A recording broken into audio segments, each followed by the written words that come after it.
कहानी की शुरुआत में हम एरन नाम के एक आदमी को देखते हैं जो कि बहुत परेशान और जल्दबाजी में लग रहा था। एरन जैसे ही अपने डिपार्टमेंट में पहुंचा तो उसने स्टाफ को जल्द से जल्द वीडियो चलाने को कहा। तभी उसने देखा कि एक फैक्ट्री में एक बहुत बड़ा बम धमाका हुआ है। फिर एरन ने इस बारे में रिसर्च की तो पता चला कि इसके पीछे घोस्ट का हाथ है। घोस्ट एक हैकर था जिसका असली नाम किसी को नहीं पता। जब एरन और उसके साथियों ने सीसीटीवी फुटेज को चेक किया तो उन्हें समझ आया कि घोस्ट बहुत ही ज्यादा शातिर और मास्टरमाइंड है, क्योंकि किसी भी वीडियो में उसकी शक्ल साफ नहीं थी। अब हालात बहुत बदतर हो चुके थे। एरन गुस्से में कहने लगा कि ये सब कैथरीन के यहाँ पहुंचने से पहले खत्म हो जाना चाहिए।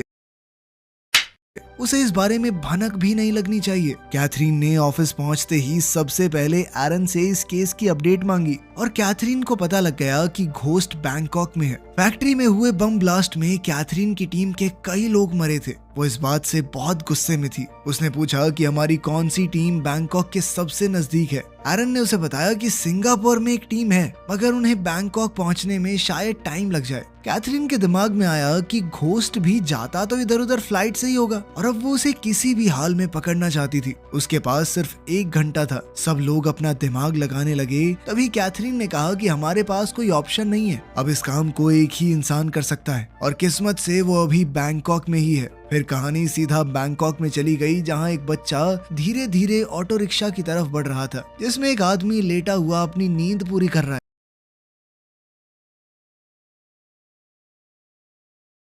बच्चे ने चुपके से उसका सामान चुराने की कोशिश की, लेकिन तभी वो आदमी उठ गया। उस आदमी का नाम है लूकस। लूकस ने उस बच्चे को भगा दिया और खुद सिगरेट पीता हुआ एक बार में चला गया। बारटेंडर ने उससे पूछा कि क्या आप कॉफी पियेंगे? मैं अभी लाती हूँ। मगर लूकस सिर्फ शराब पीता था, वो भी मुफ्त की। लूकस ने उस औरत से कहा कि मेरे शरीर के सारे अंग बिल्कुल सही हैं। जब मैं मर जाऊं तो बेचकर सारे पैसे वसूल लेना। बातचीत के दौरान लूकस का फोन बजा और वो ऐसे डर गया मानो किसी भूत को देख लिया हो। वो फोन कैथरीन का था, मगर लूकस ने कॉल कट कर दिया। लेकिन कैथरीन भी बेशर्मों की तरह एक के बाद एक कॉल मिलाती रही, लेकिन लूकस भी फटाक से उसका फोन काट देता। तभी बार के टेलीफोन की घंटी बजने लगी। लूकस ने बारटेंडर से कहा कि फोन मत उठाओ, लेकिन उसने उठा लिया। कैथरीन लाइन पर थी और उसने सीधा सीधा कहा कि मेरी जल्दी से लूकस से बात करवाओ। लूकस कॉल पर चिल्लाने लगा कि मुझसे क्यों बात करनी है तुझे, पागल औरत, मेरी जिंदगी बर्बाद कर दी तूने। मैं यहाँ बैंकॉक में छुप छुप के रह रहा हूँ, लेकिन लोग आज भी मेरा पीछा करते हैं। लेकिन कैथरीन ने लूकस से कहा कि यही तुम्हारा एक लौता मौका है सब कुछ फिर से ठीक करने का। मेरी बात का यकीन करो, मैं सब कुछ ठीक कर दूंगी।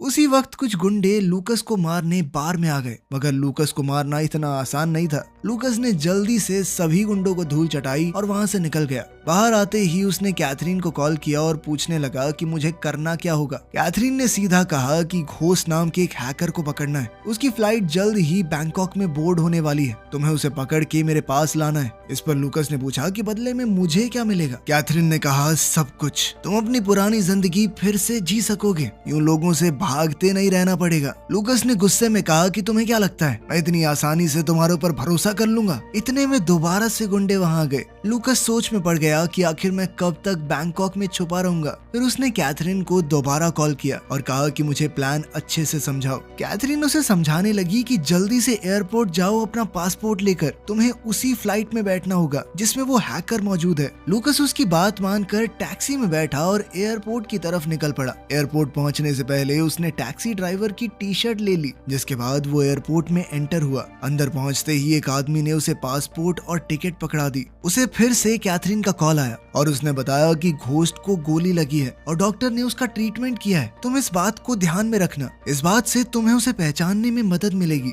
इतनी जानकारी लूकस के लिए बहुत थी। फिर वो चुपचाप जाकर फ्लाइट में बैठ गया। ये फ्लाइट बैंकॉक से सीधा सैन फ्रांसिस्को जाने वाली है। लूकस बहुत खुश था कि इतने सालों में वो पहली बार अपने देश अमेरिका वापस जाने वाला है। तभी जो आदमी उसकी बगल में बैठा था वो लूकस से बातचीत करने लगा। उसका नाम कायान था। कायान ने लूकस को बताया कि वो एक फेमस कोरियोग्राफर है, यानी लोगों को नाचना सिखाता है। तुम्हें मेरे मूव्स देखने चाहिए, हर कोई मेरे ठुमके का दीवाना है। लूकस ये सब देखकर इरिटेट हो रहा था। दूसरी तरफ कैथरीन की टीम ने उसे बताया कि प्लेन में बैठे सभी लोग किलर्स हैं, जो कि घोस्ट को मारने के लिए फ्लाइट में आए हैं, मगर किसी को नहीं पता कि घोस्ट दिखता कैसा है। ये बात सुनकर कैथरीन परेशान हो गई। कैथरीन ने फिर से पूछा कि तुम सच तो कह रही हो ना? जिसके बाद टीम ने हाँ में जवाब दिया। कैथरीन समझ गई कि अब कुछ बहुत बुरा होने वाला है। उसने अपने लोगों को जल्द से जल्द घोस्ट की शक्ल ढूंढने को कहा। तभी फ्लाइट में कायान ने लूकस को एक ड्रिंक ऑफर की, जिसे पीने के बाद लूकस को सब कुछ धुंधला दिखने लगा और वो अपना होश खो बैठा।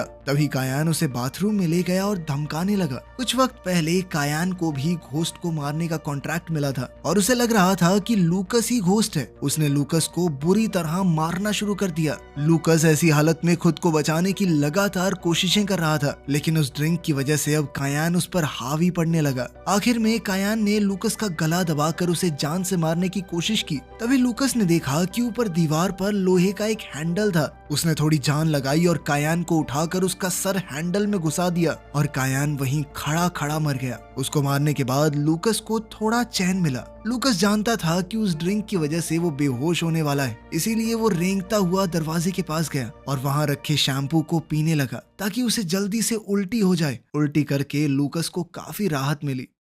तभी वॉशरूम के दरवाजे के पास दो फ्लाइट अटेंडेंट आ गए। लड़की का नाम ईशा और लड़के का नाम रॉयस था। वो दोनों देखने आए थे कि सब ठीक तो है, क्योंकि वॉशरूम का दरवाजा काफी देर से बंद था। वो दोनों बार बार दरवाजा नॉक कर रहे थे, पर लूकस ने दरवाजा नहीं खोला। तभी वहाँ स्काई मार्शल आ गया और वो भी दरवाजे को पीटने लगा। आखिरकार लूकस ने दरवाजा खोल दिया और वो लोग पूछने लगे कि इतनी देर से तुम अंदर क्या कर रहे हो। लूकस कहने लगा कि मेरी तबीयत अचानक खराब हो गई, इसीलिए इतना टाइम लगा। मगर स्काई मार्शल को उसकी बात पर यकीन नहीं हुआ। उसने सोचा कि लूकस कुछ तो गड़बड़ कर रहा है, तो उसने अपनी बंदूक निकाली और लूकस पर तान दी, लेकिन लूकस ने पलक झपकते ही बंदूक छीन ली। ये देखकर अटेंडेंट का मुंह खुला का खुला रह गया। उन लोगों को कायान की बॉडी नहीं मिली क्योंकि लूकस ने उसे वॉशरूम में छुपा दिया था। दोनों अटेंडेंट बहुत डरे हुए थे। तब लूकस ने उन्हें बताया कि मैं एक FBI एजेंट हूँ। मैं यहाँ एक क्रिमिनल को पकड़ने आया हूँ जो इस वक्त इस फ्लाइट में मौजूद है। तुम लोगों को मेरी मदद करनी चाहिए। ईशा ने पूछा कि यह आदमी कौन है, वो दिखता कैसा है, हमें बताओ, हम तुम्हारी मदद जरूर करेंगे। इस पर लूकस ने कहा कि ये तो मुझे भी नहीं पता, मैं सिर्फ इतना जानता हूँ कि उसका नाम घोस्ट है। आज तक किसी ने उसका चेहरा नहीं देखा और उसका असली नाम भी कोई नहीं जानता, मगर इतनी जानकारी है कि उसे हाल ही में गोली लगी है और हमें फ्लाइट लैंड होने से पहले उसे ढूंढना होगा। जिस आदमी को मैंने अभी मारा वो भी घोस्ट को मारने आया था और उसे लगा कि मैं घोस्ट हूँ। इसका मतलब है कि फ्लाइट में और भी लोग हो सकते हैं जो घोस्ट को मारने आए हों, लेकिन मुझे घोस्ट को जिंदा पकड़ना है। तो इससे पहले कि लोग उसे मार दें, हमें उसे पहचानना होगा। लूकस ईशा से कहता है कि मुझे कुछ कपड़े चाहिए। मेरे पास कपड़े नहीं है। कार्गो एरिया में एक और हिटमैन छुपा हुआ था जो अपने हथियार को तैयार कर रहा था। इतने में लूकस भी रेडी हो गया। उसने अंदर जाकर नजर मारी और फिर बाहर आकर पैसेंजर्स की लिस्ट को चेक किया। फिर ईशा उसे कार्गो एरिया में ले गई और सब वहां बैठ गए। जैसे ही उन्होंने कंपार्टमेंट खोला तो एक डेड बॉडी नीचे गिर गई। ये बॉडी किसी और की नहीं, असली स्काई मार्शल की थी। इसका मतलब था कि जिसे लूकस ने मारा वो नकली पुलिस वाला बनकर वहां आया था। लूकस कुछ सोचते हुए नीचे बैठ गया। तभी उसने देखा कि ईशा को डर के मारे पसीना आने लगा है। लूकस बहुत समय से इस बिजनेस में था, उसे पता था कि ये पसीना अलग है। ऐसा पसीना तभी आता है जब आप घायल हो।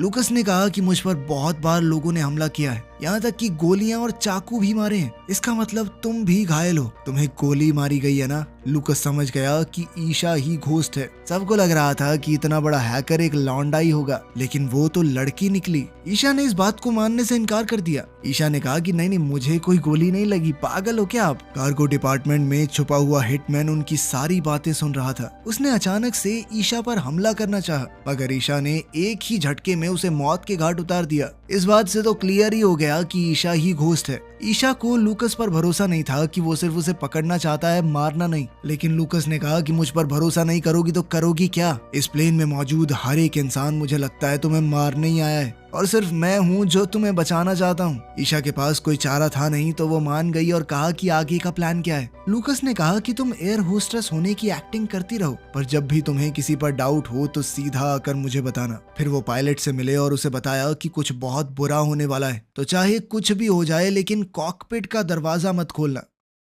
एक पैसेंजर ने ईशा से कॉफी मांगी। ईशा ने कॉफी दे दी और फिर वापस अपनी जगह पर आ गई। उधर लूकस फर्स्ट क्लास में घुस गया ये देखने के लिए कि किस किस टाइप के किलर वहां आए हैं। उसी वक्त एक लड़की ने लूकस पर अचानक से हमला कर दिया और उन दोनों में फाइट शुरू हो गई। वो लड़की बहुत बेहतरीन फाइटर थी। लूकस जीतने की पूरी कोशिश कर रहा था मगर लड़की को हराना नामुमकिन सा लग रहा था। जब लड़की ने मास्क हटाया तो लूकस समझ गया कि ये ट्रैड गैंग की मेंबर है जो कि एशिया का सबसे बड़ा गैंगस्टर ग्रुप था। तभी लूकस की नजर कांच के टूटे हुए ग्लास पर पड़ी। उसने ग्लास उठाया और लड़की की आंख में घुसा दिया जिससे लड़की को कुछ भी दिखना बंद हो गया। लेकिन वो किलर फिर भी हार नहीं मान रही थी, जिसके बाद लूकस ने वो ग्लास उसके सर में घुसाकर लड़की को मार डाला। मगर बात यहाँ खत्म नहीं हुई। प्लेन ट्रैड गैंग के मेंबर्स से भरा हुआ था और सब ने अब लूकस पर हमला बोल दिया। वहीं दूसरी तरफ जिसे ईशा ने कॉफी दी वो इंसान जानता था कि ईशा ही घोस्ट है। इससे पहले कि वो ईशा पर हमला करता उसका गला बेहद दर्द करने लगा क्योंकि ईशा ने उसकी कॉफी में जहर मिला दिया था और वो हिटमैन ईशा को मारने से पहले ही मर गया। उधर लूकस सबसे फाइट कर रहा था और उसने सबको एक एक करके चित्त कर दिया।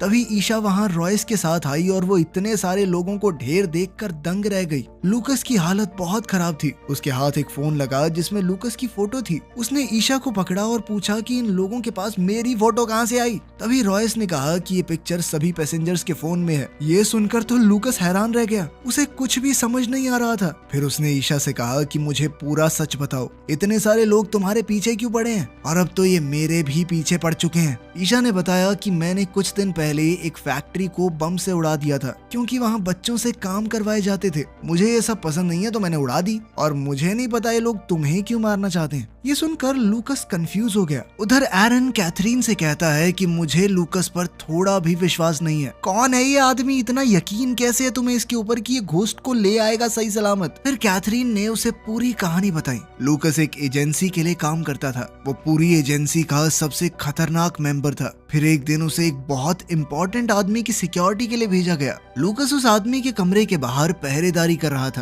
तभी उसे एक लड़की के चीखने की आवाज आई। जब उसने अंदर जाकर देखा तो पाया कि वो अमीर आदमी किसी शैतान से कम नहीं था। वो अमीर आदमी प्रोस्टिट्यूट्स को बुलाकर उन्हें बेरहमी से मारता था। लूकस से ये देखा नहीं गया और उसने उस आदमी को तब तक मारा जब तक वो मर नहीं गया। और असली कहानी तो यहाँ से शुरू हुई। जिस आदमी को लूकस ने मारा उसका बड़ा भाई CIA का हेड था। उस आदमी ने पूरी CIA को लूकस के पीछे लगा दिया। एरन ने पूछा कि आपको कैसे पता ये सब? कैथरीन ने बताया कि मैं उसकी गर्लफ्रेंड थी और मैंने ही CIA को बताया था कि वो कहाँ है। उसके बाद वो बैंकॉक चला गया और कभी मेरे पास वापस नहीं आया। CIA ने बहुत बार लूकस को मारने के लिए लोग भेजे लेकिन जो उसके पीछे गया गायब हो गया, वापस नहीं आया कभी। लूकस पहले भी खतरनाक था मगर पिछले कुछ सालों में इतने लोगों ने उसके ऊपर हमला किया है कि अब वो बहुत ज्यादा खतरनाक बन चुका है। फ्लाइट में ईशा लूकस के पास गई और उसे वो दवाइयां दिखाने लगी जो डॉक्टर ने उसे ट्रीटमेंट के बाद दी थी। ईशा ने कहा कि तुम इन्हें खा लो, तुम्हें काफी चोटें लगी हैं। पर तभी लूकस ने देखा कि उसे काफी सारे हिटमैन ढूंढ रहे हैं। लूकस सीधे तौर पर उनसे भिड़ गया और एक एक करके सबको मारने लगा। पर तभी ईशा ने देखा कि लूकस धीरे धीरे कमजोर पड़ रहा है तो वो उसकी जान बचाने आ गई। मगर लूकस गुस्से में कहने लगा कि तुम क्या कर रही हो? मेरी मुसीबत और बढ़ जाएगी अगर उन लोगों को पता चला कि मैं तुम्हारे साथ हूँ। तभी एक आदमी उनकी बात सुन लेता है और एक दूसरे आदमी ने लूकस पर हमला बोल दिया। लूकस उससे लड़ रहा था और वहीं ईशा दूसरे गुंडे से अपनी जान बचा रही थी। ईशा पूरी कोशिश कर रही थी कि वो उस हमलावर को मार सके और आखिरकार वो ये करने में सफल भी हो गई। लूकस ने भी लगभग सबको मार ही दिया था मगर अब वो चाकू के वार से घायल हो चुका था। तभी 3 औरतों ने आकर लूकस पर हमला बोल दिया लेकिन ईशा ने उसे बचाने के लिए चिल्लाते हुए कहा कि ये मेरे साथ है। ये औरतें ईशा की दोस्त थी जो उसे बचाने के लिए इस फ्लाइट पर मौजूद थी। लूकस को बहुत चोटें लग चुकी थी। वो उसका इलाज करने के लिए उसे नीचे की तरफ ले गए और इधर कैथरीन को ईशा की शक्ल पता लग गई। वो समझ गई कि यही लड़की घोस्ट है। तभी एरन फोन पे बात करता हुआ बाहर चला गया। लूकस ईशा से उसकी कहानी पूछने लगा तो ईशा ने बताया कि मैं इंडिया से हूँ, मैं एक अनाथ हूँ और अनाथ बच्चे अक्सर किडनैप हो जाते हैं क्योंकि उनका ध्यान रखने वाला कोई नहीं होता ना। वो किडनैपर लड़कियों से नौकरों की तरह काम करवाते थे और बाद में उन्हें कहीं बेच देते थे। लेकिन मेरा दिमाग बहुत तेज था इसलिए सब सोचते थे कि मुझे बेचने से ज्यादा अच्छा है कि मेरे दिमाग का इस्तेमाल करके पैसे कमाए जाएं। मुझे हैकिंग आती थी तो उन्हें मैं काफी जगह से बचाने लगी। मैं धीरे धीरे समझदार होती जा रही थी और जब थोड़ी बड़ी हुई तो उन लोगों को छोड़कर भाग गई। फिर अगले 10 साल मैंने एक डिवाइस पर काम किया। मैंने दुनिया का सबसे खतरनाक डिवाइस बनाया जिसकी मदद से आप किसी भी सिस्टम को 30 सेकंड में हैक कर सकते हो। वही काम बाकी हैकर्स को करने में सालों लग जाते थे, लेकिन जल्द ही सबको इस बात का पता लग गया और सब मेरे पीछे पड़ गए। इन लोगों को मैं नहीं बल्कि वो डिवाइस चाहिए। मुझे डर है कि अगर ये डिवाइस किसी गलत हाथ में चला गया तो इससे ज्यादा खतरनाक और कुछ भी नहीं हो सकता। फिर हम देखते हैं कि कैथरीन एरन के पास आई और कहा कि तुम मुझसे क्या छुपा रहे हो, मुझे अभी सब कुछ बताओ। फिर एरन उसे सब कुछ सच बताने लगा कि मेरे लोग भी घोस्ट के पीछे पड़े हैं। उसके पास एक बहुत स्पेशल डिवाइस है जिसके लिए लोग मुंह मांगी कीमत देने को तैयार हैं। जैसे ही मुझे पता चला कि घोस्ट उस प्लेन में है तो मैंने उसके ऊपर इनाम रख दिया और सभी किलर्स को प्लेन में पहुंचा दिया। मुझे तो बाद में पता चला कि आपने भी अपने एजेंट को प्लेन में भेजा है, तो मैंने सबसे पहले लूकस की फोटो सभी किलर्स को भेज दी ताकि वो पहले लूकस को मार दें और फिर घोस्ट को। मुझे यकीन है कि अब तक वो लोग लूकस को मार चुके होंगे और जल्द ही घोस्ट को भी मार देंगे। आखिर में वो सभी किलर्स पैसों के लिए आपस में लड़ेंगे और जब तक प्लेन लैंड होगा कोई नहीं बचेगा, सब लोग मर जाएंगे। वो डिवाइस मेरा, मैं आपको उसमें से एक छोटा सा शेयर दे सकता हूँ, जिसके लिए कैथरीन मान गई। प्लेन में ईशा को पता चला कि उसकी फोटो ऊपर बैठे सभी किलर्स तक पहुंच गई है। इसका मतलब लड़ाई अब और भी खतरनाक होने वाली है। लूकस ने कहा कि मुझे वो दवाई दो और दवाई पीते ही उसके शरीर में बदलाव आने शुरू हो गए। वो ऐसा बिहेव करने लगा मानो नशे में धुत हो। जब उसने बोतल का लेबल हटाया तो पता चला कि ये एड्रेनलिन नहीं बल्कि टॉड वेनम है, जिस वजह से उसका दिमाग बहुत ज्यादा हाइपर हो गया था। उसे बहुत ज्यादा एनर्जी महसूस हो रही थी। वो नशे में ही सबके साथ ऊपर चला गया। अब तीनों लड़कियों ने किलर्स पर हमला कर दिया और एक एक करके सबको मारना शुरू कर दिया। जब भी लूकस किसी पर हमला करने जाता तो उसे अजीब अजीब चीजें महसूस होने लगती। उसका दिमाग उसे अजीबोगरीब चीजें दिखाने लगता। वो इसी हालत में लोगों को इस दुनिया से मुक्ति दे रहा था। फिर 3 लड़कियों में से एक लड़की गोली लगने की वजह से मारी गई और एक गोली प्लेन की दीवार को चीरते हुए चली गई, जिससे प्लेन में एक बड़ा छेद हो गया। सभी पैसेंजर्स एक एक करके नीचे गिरने लगे। इसी दौरान 2 किलर्स कॉकपिट में पहुंच गए और उन्होंने दोनों पायलट्स को जान से मार दिया। अब हालात बहुत ज्यादा खराब हो चुके थे। तभी ईशा की नजर चेन सॉ पर पड़ी और उसने एक चेन सॉ लूकस को दे दिया। अब लूकस ने लोगों को गाजर मूली की तरह काटना शुरू कर दिया। तभी एक आदमी ने ईशा पर गोली चला दी, लेकिन एक लड़की ने सामने से आकर ईशा की जान बचाई। लूकस अब रुकने वाला नहीं था, उसने सबको मार दिया और कॉकपिट में गया। नीचे जमीन पर कैथरीन और एरन प्लेन का वेट कर रहे थे, लेकिन वो हवाई जहाज लैंड हुआ ही नहीं क्योंकि वो जहाज पूरी तरह बर्बाद हो चुका था। दोनों पायलट मर चुके थे। ये जानकर कैथरीन गुस्से से पागल हो गई और उसने एरन को गोली मार दी। दूसरी ओर ईशा और लूकस कॉकपिट में थे। ईशा प्लेन को लैंड करने की कोशिश कर रही थी और आखिरकार प्लेन धीरे धीरे लैंड होने लगा। अभी कैथरीन ने लूकस को फोन करके पूछा कि ईशा और उस डिवाइस का क्या हुआ, मगर लूकस ने कहा कि मैं तुम्हारी एक भी बात नहीं सुनूंगा और ना ही कोई मदद करने वाला हूँ। मैंने आज तक तुझसे घटिया औरत नहीं देखी जो सिर्फ अपना फायदा देखती है। ईशा ने लूकस का अपनी जान बचाने के लिए शुक्रिया अदा किया।